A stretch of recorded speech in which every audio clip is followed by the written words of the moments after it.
When I travel, I trim down the team.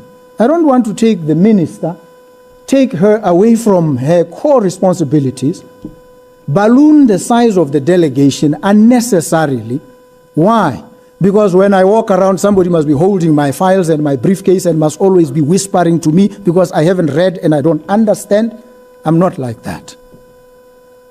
I advise myself because I've read the documents and I can engage meaningfully with whoever. So I don't need a whole delegation. I can go alone, actually, by the way. I'm enough. By myself. Otherwise, I would not be worthy representative of the bar of Botswana. As an advocate of this, when a foreign jurisdiction wants a legal opinion on any aspect of the law in Botswana, the law itself says you seek the opinion of an advocate in that jurisdiction. If I can render those opinions to foreign countries, I cannot go alone and engage. That would be a terrible vote of no confidence on not just myself, but the legal profession that raised me. So when I travel, I look at the size of, and they know I cut it down. I need myself. I need somebody who will tell me, these are the meetings, this is the place where the meeting is. Ordinarily, I would do that myself, but they insist you must have somebody chaperoning you. Can't run away from some of these. But other than that, the Minister of International Relations has a lot on his plate. There are crises all over the place. And I have to take him because I'm going to discuss investments in Oman, investments in Ras Al Khaimah, investments in Switzerland. I have to be carrying a whole battalion and government doesn't work because it will be said, now you're operating away from... No. I am the chief diplomat of this republic. The foremost, most eloquent spokesperson of this republic is its president. And so when I step out there, brother, I step out in the service of this republic. And when I do so, I leave my all there. That's me. That's how we all must be. Every one of us. You don't need to be chaperoned. You don't need to be... No. You must know your stuff. You must read. You must inform yourself. Information is readily available in this day and age. So sometimes it is nice, it is prestigious to have 20 people around you. No. Where we are, you need a very small delegation of people who are absolutely essential. When I went, I had a Geoscience Institute. I had a few. I had Botswana Development Corporation. Absolutely necessary for the conversations that I was going to have there. And from Oman, with the Omani Investment Authority, on the 26th of November, the head of the Omani Investment Authority will be here to do something pretty much like what we are doing. Projects, delivery. Anton Chekhov, don't tell me the moon is shining. Show me some glint of light on broken glass. That's what I'm showing now. Glint of light. Size of delegation, not important. Have you communicated with the Minister of International Relations? Yes. Sometimes I have to communicate with myself only. That's what the Constitution says. The President can act on his own advice. When he does, allow him. The Constitution has given him that power. There's no problem with it. If you have a problem with it, you change the Constitution. I follow it to the letter and its spirit. But I also save the country a lot of money in the process. That's how we do these things. And so, trade, for, international relations, where they are required, you will see them. Where there's no way of excluding them, even if we wanted to trim down the size of the delegation, they will be there. But where we can do without many of these, we will, and save the country some money. That is why I've said, I say it again, that this country will be spectacularly different in 3 years. The first year is gone. We have 2. It's got to happen. One member of parliament was admonishing me today. She says, you are setting timelines that are too tight. You are putting yourself under pressure. Give yourself some more leeway. I said, no. I want to put myself under immense pressure. When your house is burning, you run at breakneck speed. And we are at that point where we should work around the clock. These deadlines mean that we work day and night to deliver. And only after we've delivered would we be entitled to rest and gloat, perhaps, so that we lay a firm foundation for generations that will come after us. This is the situation, folks. Please take your seats and accept my apologies. It's not me who demands that you stand. Apparently, that's the way things are done. I apologize. But thank you very much for being here today to witness this event. I'm going to simplify the discourse, bring it down to brass tacks and say, we are a net importer of electricity. We struggle with generation. We are not generating anywhere near enough electricity for our needs. This is why we must look elsewhere to supplement what we generate. So we have a shortage. We therefore have to wrestle with this problem because it has serious financial implications for the country. This shortage forces us to look in particular at this point to South Africa and import electricity into the country. Of course, we import in certain parts from Namibia, but it's predominantly South Africa that we import from at huge costs. I think a ballpark figure would take us to about a few billions, 2 billion, 3 billion, thereabouts, of expenditure on imported electricity. We need to deal with this. The other problem in relation to the supply of power is obviously the transmission infrastructure. So where we survive on the generation part, we still face problems on the transmission part. So we have therefore to upgrade our transmission infrastructure. So when there's a power outage, it is either very little power has been generated or sourced, or there's a problem with the transmission lines. We need to deal with these twin challenges. Morupule A, which has been operating, reached the end of its life.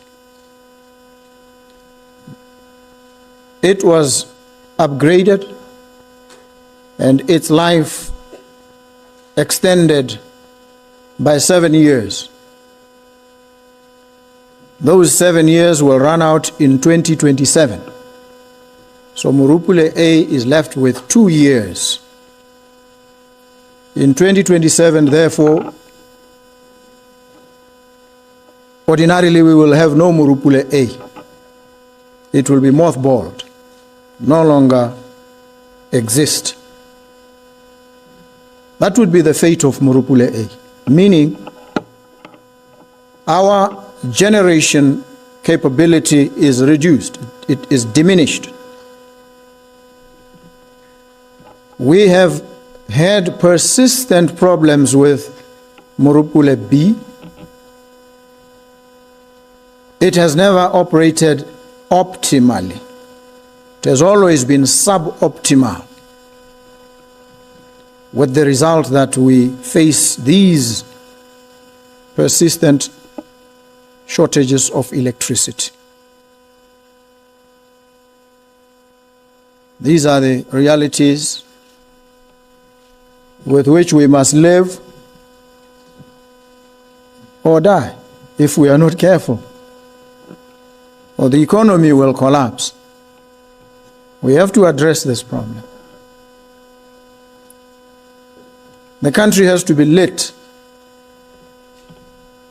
Industries have to be powered. The mines have to run. Plants across have to operate. They need electricity.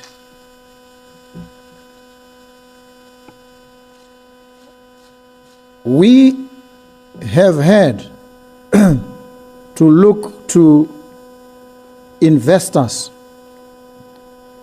and we sat and we profiled, we prepared a profile of the ideal investor for us. And we determined that we needed serious investors for the long haul. Investors who are prepared to invest for the long term. Not investors who come looking for quick and easy profit to go. We want those who are here to stay. And we had to rigorously assess all investors that presented themselves to us. And it is out of that rigorous process of distillation that we have these eminent investors, each one in their own right, a big player in business and in the industry. One is a $150 billion company, respected, upstanding in the world. The other is a $20 billion company, and the others reputable, solid business entities that have come together into a consortium that partners with us to address a number of problems. One, the generation problem. Morupule B will be subjected to a serious reassessment, the end of which will be its refurbishment to bring it not just to optimality but to super optimality. Take it from being suboptimal to making it super optimal. That means it will be at 95% and above. That's about 600 megawatts of power at the best of times. Morupule B. Morupule A, which would otherwise be mothballed in 2 years, will also, from the technology that will be deployed, now enjoy a renewed lease on life. The consortium conservatively states that that extended period of life will be anything from 10 to 15 years. They are still in the process of refining this and the technology to deploy. It actually is possible to stretch it to 25 years. So what we would otherwise lose in 2 years and mothball, take out of existence entirely, will be super optimal, will enjoy an extended lease on life, giving us assurance of sustainable, reliable power generation. This is one of the prominent features of this deal that the minister and the consortium have just signed. Murupule B, I said, would also be super optimal.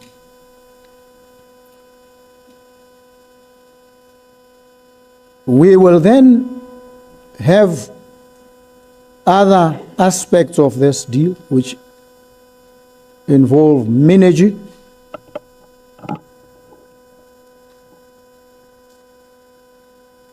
as another phase, and ultimately this partnership will carry us to the last phase, which is a coal to liquid phase, where we'll be able to generate our own fuel, diesel, and other petroleum byproducts in country. Technology will be internalized. They will deploy cutting-edge, world-class technology in Botswana, in the process of which skills will be transferred. The economy, in terms of its ability to generate power, will be stabilized and strengthened. And that should make for sustainable growth, because that will then create opportunities for other directions and avenues of development. This is what we are dealing with here today. These investors believe firmly in these projects. They believe fervently in them. Ordinarily, an investor coming in might say to us, we need a sovereign guarantee in respect of these investments we are going to put in. They have come in and said, we don't need. In fact, one of them said, if there is any need at any point for any guarantee, we are prepared to put it down. Seldom in the world will you ever encounter an investor who is so invested in a project that they are prepared to risk in that manner. This is the caliber of investors we have in front of us here today. They have staked their resources, they have staked their reputations, they are international players. And they have stepped up and said, we are partnering with Botswana. This is a monumental step of advance in our quest, not just to grow our economy, but to mobilize foreign direct investment into the country at a scale right now that will rise to $3 billion US, and in the fullness of time will reach 5.5 billion US dollars. This is real This is concrete.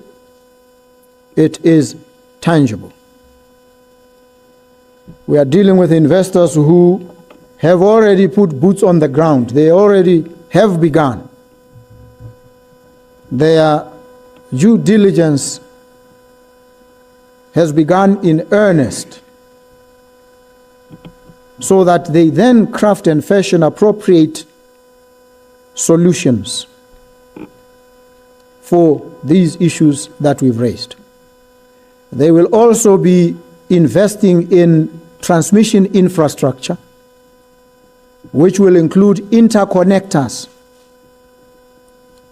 to enable us to export to Zambia and further afield.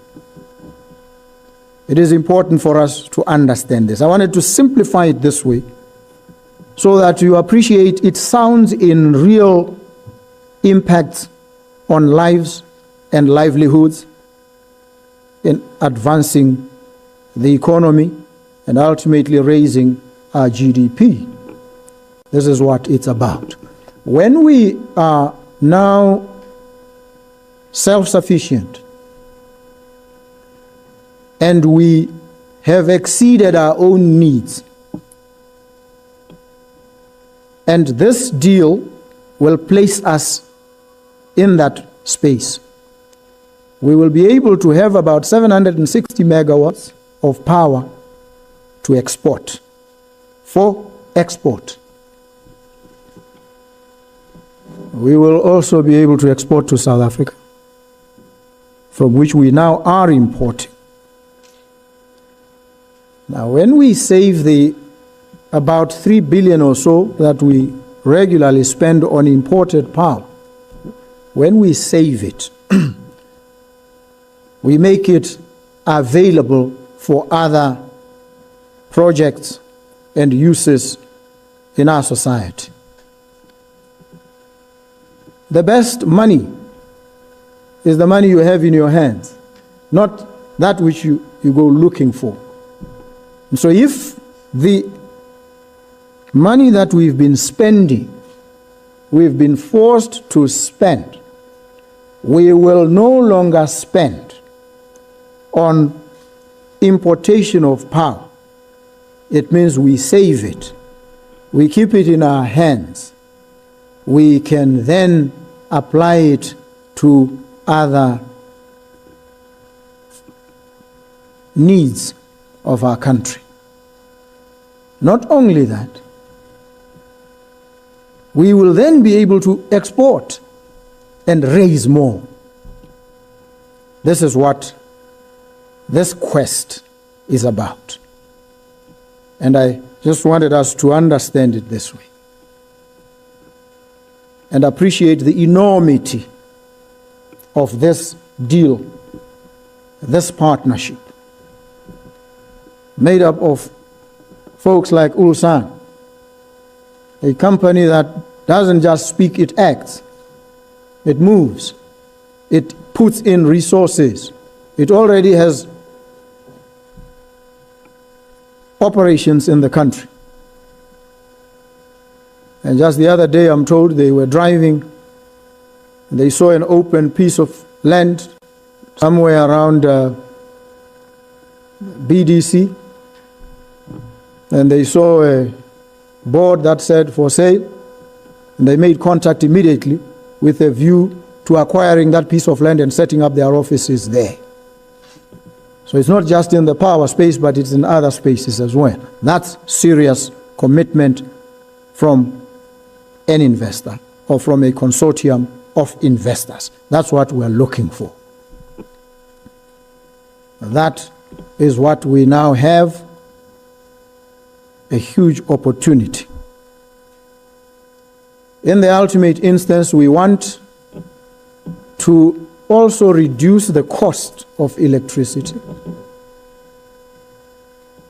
still leave Botswana Power Corporation profitable, and obviate, which causes a lot of confusion, obviate the need for the subsidy that government has to pay towards electricity. removal of the subsidy is not throwing the nation under the bus. When we reduce the cost of power to such an extent that BPC can still on-sell the power profitably within very reasonable bounds, it would make it unnecessary, therefore, for government to provide any subsidy. Because the subsidy arises because the cost of procurement of the power that BPC on-sells doesn't match the price at which it is sold. There's a disparity. This divorce between that price and that cost and the price is what government has to step in and cover by way of a subsidy, which amounts to roughly about 75 million US dollars per financial year. So when we bring the cost down manageably without adversely affecting the lay of the land, as in BPC continuing to operate and function and generate reasonable returns, when we do that, not only have we saved on importation, we now save on the subsidy as well. Meaning we would then release 75 million US dollars into the economy to do other things. This is what we're trying to do. This is what we ought to have done way back. This is what has thwarted and frustrated any attempts to diversify this economy. And as I've said before, I say it again, we are now forced to diversify under pressure of calamity. We don't have a choice, we have to do it. Sometimes it gets worse before it gets better. And there always is a hue and cry, raises tempers and tempos and blood pressures because things are not clicking. And there's a lot of noise, lots of complaints, criticisms. Not entirely unjustified. People want things to happen. But those who have to make them happen must not make the noise and must not be swayed by the noise. We focus on delivery. These are the brisk steps we are taking in the direction of delivery, and we are certain that we're on the right track. And that is why I've said, I say it again, that this country will be spectacularly different in 3 years. The first year is gone. We have 2. It's got to happen. One member of parliament was admonishing me today. She says, you are setting timelines that are too tight. You are putting yourself under pressure. Give yourself some more leeway. I said, no, I want to put myself under immense pressure. When your house is burning, you run at breakneck speed. And we are at that point where we should work around the clock. These deadlines mean that we work day and night to deliver. And only after we've delivered would we be entitled to rest and gloat, perhaps, so that we lay a firm foundation for generations that will come after us. This is the situation, folks. And to the press, when you communicate it, please communicate it accurately. State the facts. You are entitled to your opinions. In the legal profession, we don't take anybody's opinion. Before you give opinions, we test, are you an expert? Why are you entitled to state opinions? And if you claim to be an expert, we test your credentials. What makes you an expert? What have you done? Why should your opinions matter? But if you're just an ordinary citizen giving us your unanchored speculations, you're entitled to fulminate. But if you want to be taken seriously and claim expertise, please lay your credentials on the table so we test them first. And if we are satisfied with your credentials, we then might listen to your opinions. That you have a keyboard and a pen or a piece of paper doesn't make you an expert. So sometimes save the opinions. Give us the facts. Let us also state our own opinions, because we have them. And we will air them, and this is a democracy. But if you are a member of the press, respect your readers enough to, when you give them opinions, let them be solid.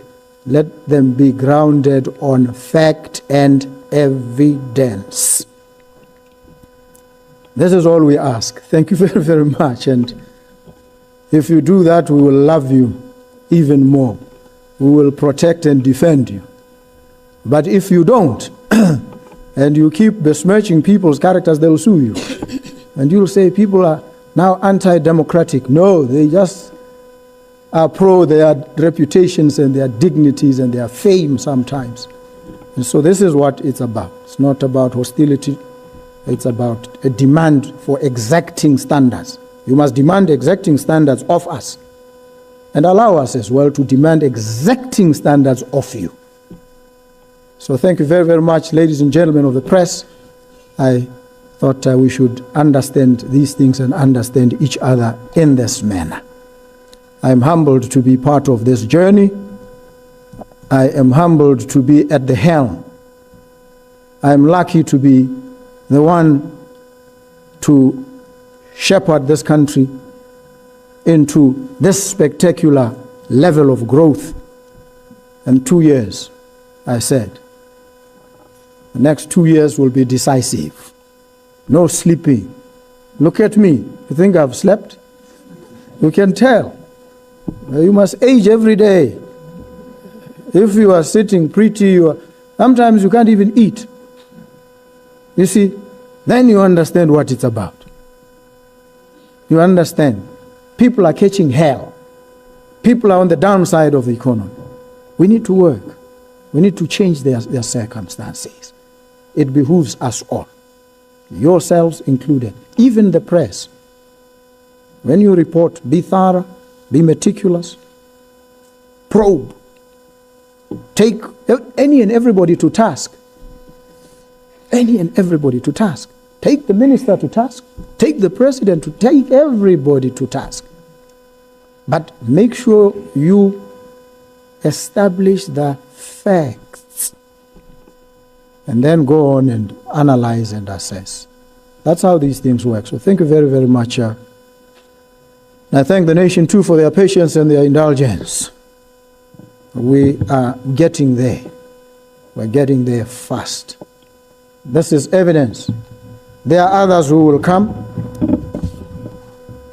There are many that are coming, each in their space, in their lane, deploying cutting-edge, world-class expertise, internalized, brought down to our country and applied here, so that jobs are created, opportunities are opened and amplified. Thank you.